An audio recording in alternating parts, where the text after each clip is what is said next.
Welcome back. It's lovely to see you back Yep. for session 3 of our summer stream. Yep. Hope you've enjoyed it so far. So we've learnt about creation. We've learnt about 2 brothers who really didn't get on. And today we are thinking about probably one of the most famous Bible characters, would you say, David? Yeah, definitely. So even if people don't go to church, they know who Moses is. And so we are thinking today about Moses. The amazing life he had, but also some of the mess ups that he made as well. He made a few, Carrie, just like all of us. Absolutely. And that's what I love about the Bible characters. They're never presented as flawless or faultless. No. They're just like us. Yep, definitely. So he was chosen by God to do a very, very important job. And he did it to the best of his ability. God gave him everything he needed to do it, including a friend to go with him and to support him. I love that part of the story. And there is a part of the story where he comes across some water, a bit like the water we're in today, only it was, I would imagine, a lot huger. I think so. Yeah, absolutely. And probably didn't have any swans on it. We like swans, though. We do like swans. So we are going to learn that Moses approaches with lots of people that he's managed to help get free, and they suddenly come across a huge expanse of water that they have to cross. And the army are following them and are about to catch up, and we will let you watch the video to see what happens. But just have a look at this water and imagine you've been freed, God has delivered you, and then all of a sudden you're there and you don't know what's going to happen. And some people think, you know, the army's behind, the water's ahead. Has God brought us to this place to kill us? Absolutely. So it's under pressure. It is. So enjoy watching and seeing what happens, and we will see you later to do some crafts. Oh, Professor Bubbles! Watch this dance I learned!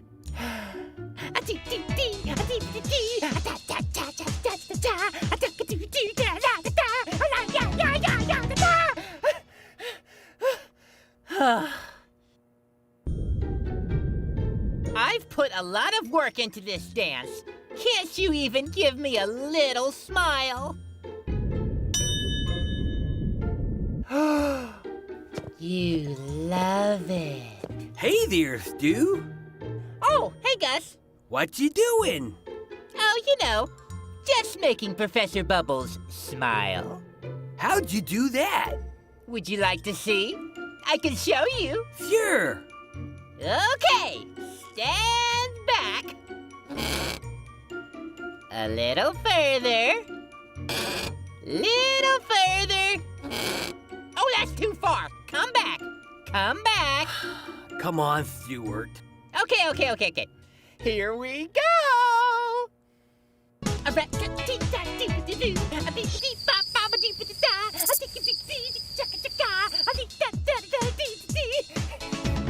done. What'd you think? How'd you make him smile? I danced. Oh, never mind. Did you need something? Oh, I just wanted to see if you'd like to help me with a super cool invention. No big deal. It is a big deal. I want to help. I'll finish making you laugh later. All right. I'm ready to help you build something awesome. Great. I'll need you to hand me the tools when I ask for them. But I thought I was gonna be helping you build something. You are. Without giving me the tools that I'm wanting, I'd have to reach out and grab them by myself. I guess so. And hey, what if I name my new invention after you? Really? Well, that would be pretty cool. Sure. It'll be called the Self-Terminating Equestrian Waffler 3000. Impressive, huh? See? It spells stew. What does it do?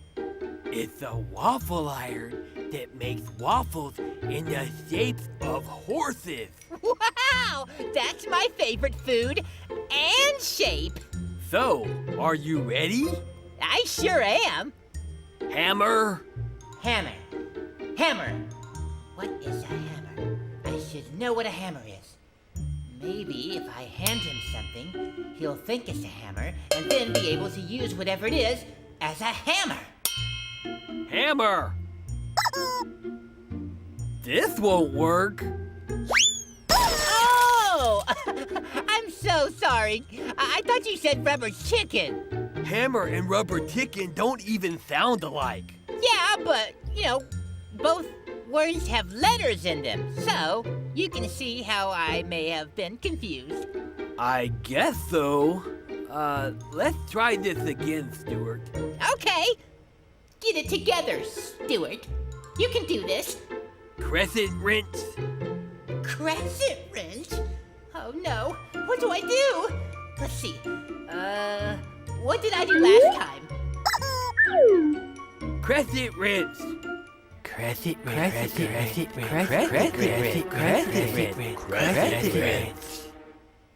Stu? Crescent wrench, please. Huh? Oh, coming right up. I hope this is whatever he needs. Stu?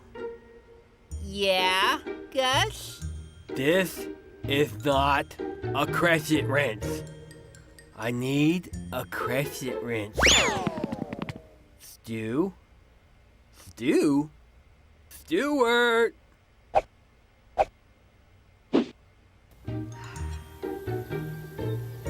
These flowers are going to look so beautiful in front of the house.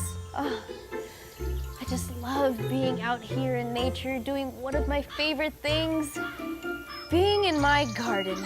It's so peaceful. Well, it was peaceful.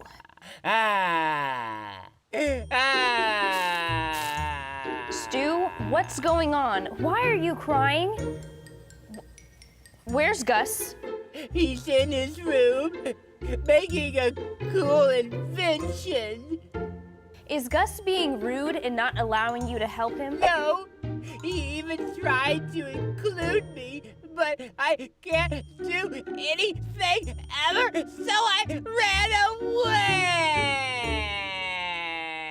Stu. Anything ever. Can't do anything? Of course you can. Why don't we go talk to Gus? Come on, Stu. Okay. Hey, Gus. I didn't do it. I've been in here the whole time. He made me do it. My dog ate my homework. We don't have a dog. We need to get a dog, Toxie. Gus, I just wanted to know what happened with Stu. He was in the garden crying. I don't know. He ran out when I asked him to help me on my project. So, Stu, what happened? Well, Gus asked me to help him by handing him tools. But I didn't know what any of the tools were. You weren't that bad, Stu. Why don't we try this again? Hand me the hammer. Nope.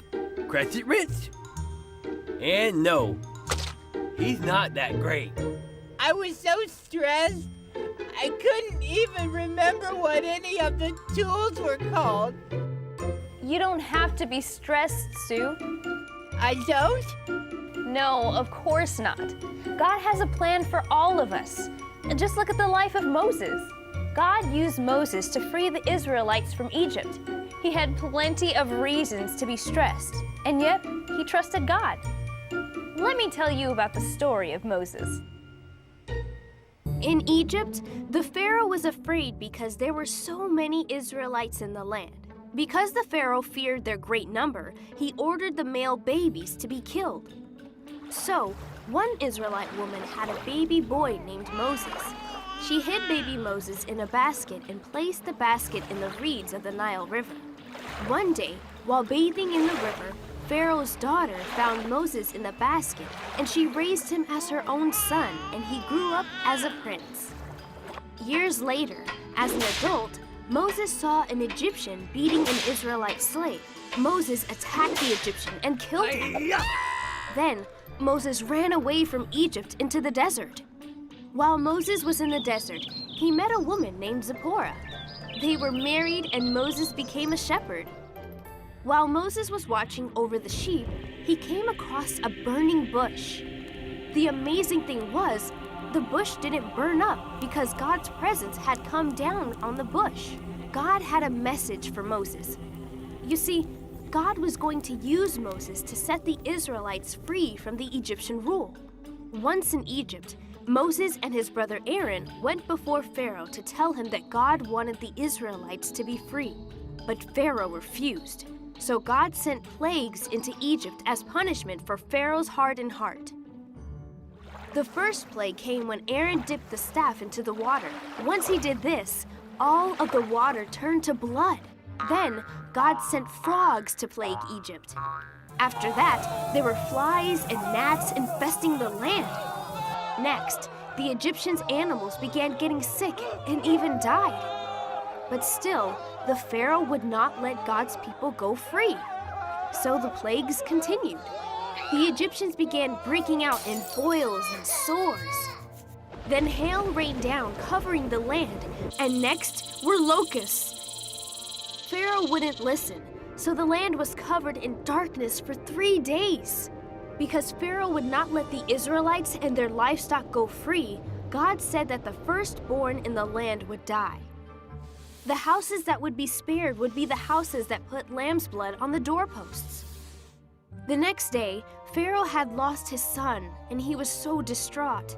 He finally let the Israelites go free. The Israelites left Egypt with all their animals and possessions. They even got gold and silver from the Egyptians. As the Israelites traveled through the desert, the Pharaoh changed his mind and sent his army to attack the Israelites. It was pretty scary because the Israelites were backed against the Red Sea with no way out. But God told Moses to raise his staff toward the water. And when Moses obeyed, the water parted, and the Israelites were able to cross on dry ground.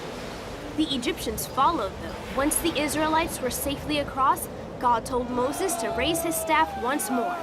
And the sea closed around the Egyptians, and the Israelites were saved. So, you see, Stu, Moses had every reason to feel like he wasn't good enough. And yet, because Moses trusted God, he was used by God to set the Israelites free. Wow, you're right, Topsy. When you put it that way, I shouldn't feel bad at all. Stu, I'm sorry if I made you feel bad. I didn't realize you didn't know the names of the tools.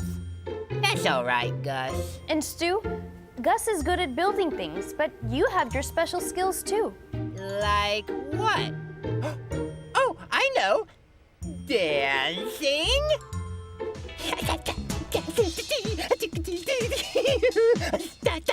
Hold on. Well, you're really good at music. I love music. Thanks for making me feel good, guys. You bet. Yeah, glad you feel better. So now what? Why don't Gus and I help you with something? That sounds like a good plan. What do you want help with, Stuart? I know. Why don't you both help me write a new song? That sounds fantabulous. Yeah, that would be a lot of fun. To Stu's room. Okay, I'm thinking of something in 3/4 at 120 beats per minute. We don't have any idea what you just said. Oh, sorry. It's music talk. Basically, it goes something like this. Yay, fun! I like this. Great! Grab an instrument. And 1, 2, 3. 1, 2, 3.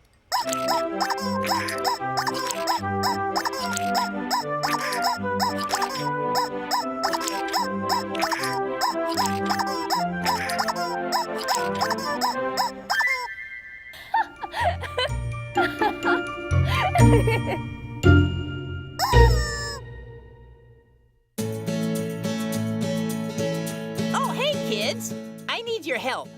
I seem to have, how do you say, misplaced the Bible point. And I need you to help me find it. So, where do you think it is? I remember walking over here before, so is the Bible point here? It's not? Oh, man. Well, what about right here? Do you see the Bible point here? No? This is tougher than I thought. Oh, I know. What about here? No? Oh, I give up. Do you know where it is? You think the Bible point is over here? Oh, wow! You're right! Okay, so the Bible point for today is God has a plan for all of us. Let's say it together. Ready? 3, 2, 1. God has a plan for all of us. You sound stupendous. Now, let's say it again. 3, 2, 1. God has a plan for all of us. I love it! Let's say it one more time, but this time as loud as you can. Ready? 3, 2, 1. God has a plan for all of us. Yes! That was amazing! And so are you. Thank you so much for helping me find the Bible point, kids. Hopefully I won't lose it again. Bye-bye!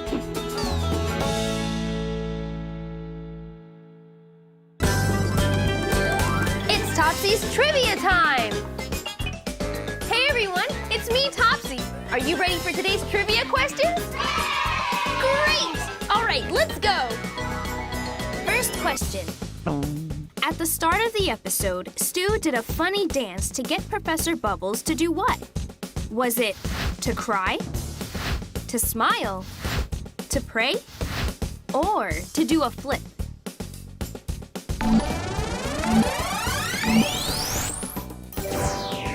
Do you know what it is? It was to get him to smile. And Stu's dance was so funny. Good job! Next question. When Stu was helping Gus with his invention, what did Stu hand him first? Was it a stethoscope, a toy truck, a rubber chicken, or a puppy?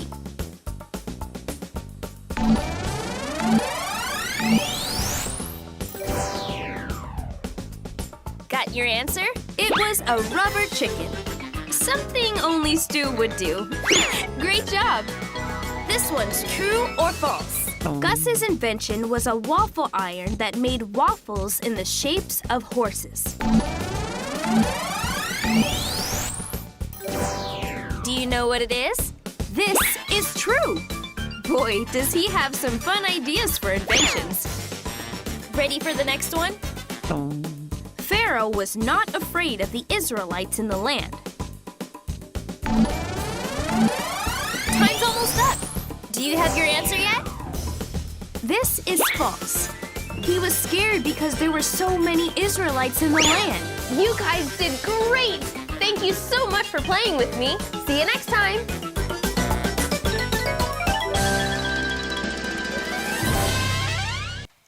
Hi everyone, it's lovely to see you back.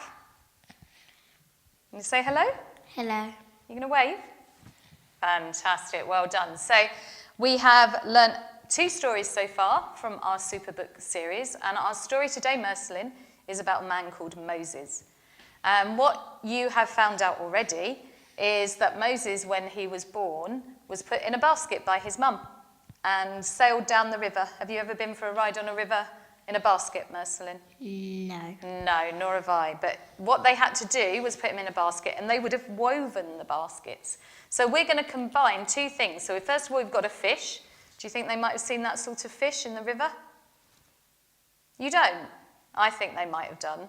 So it might have been swimming down the river, but we're also weaving it because we like our fish to look colourful. So if you have a look, you've got some pipe cleaners in your pack. What you need to do is very carefully cut along the lines that are on your fish. and then weave the pipe cleaners in and out. So Mercelin's going to finish doing that for us. So I can help you. Do you want to put the eye down just for a second so you can do it? So Mercelin, what we need to do is I'm going to push that through. Can you pull it through for me?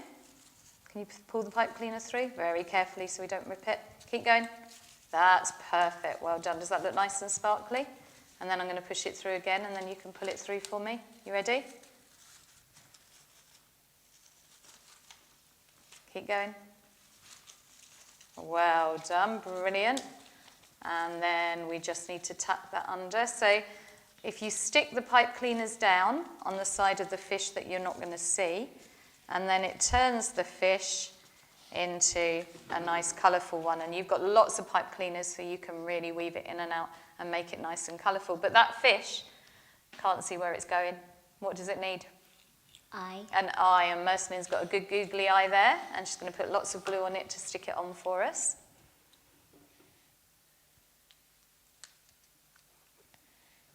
Did you put lots of glue on? I think probably not. Should we have another go? Loads of glue. And stick it down. And there's our fish, and he's watching you, Mercelin. Can you see? But we want to make it a really colourful fish. So while I talk about the second craft, Mercelin's going to colour the fish in around this side as well. So make sure he has a nice tail. Again, you're good at colouring.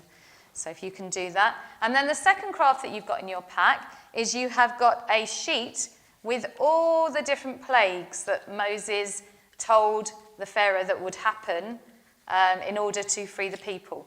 And they are little finger puppets for you to be able to retell the story. So your first job is to colour them in. It says underneath what they are. So for example, you've got frogs, and you've got locusts, and this one is the darkness. So obviously that would be coloured in really dark. And once you've coloured it in, if you just fold the tabs round and put a little bit of tape on each side of the tab, and then you will end up with a finger puppet for each of the plagues. And then you can tell the story to somebody about what happens. So Mercelin, do you just want to hold your finger out for me? Wonderful. So turn it round so that the camera can see it. Fantastic. So that's our finger puppet to retell the story. So enjoy making your fish. Enjoy making the finger puppets. We look forward to some photos of what you've done, and try and use those finger puppets to retell the story to somebody because you've watched it on Superbook. So take care. Look forward to seeing you next week. Hope your summer holiday is going really well. And we will see you next Tuesday. You're going to say goodbye? Bye.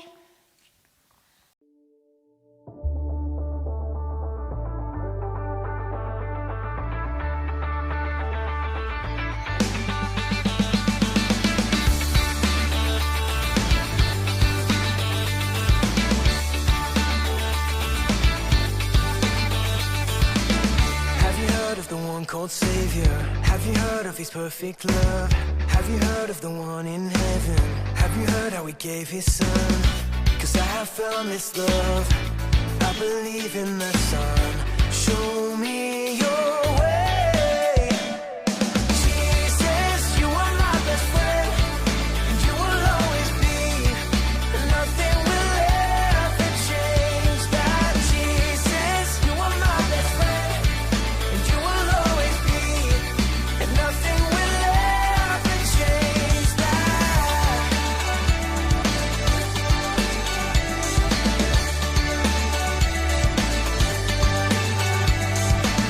I believe in the one called Savior. I believe he's the risen one.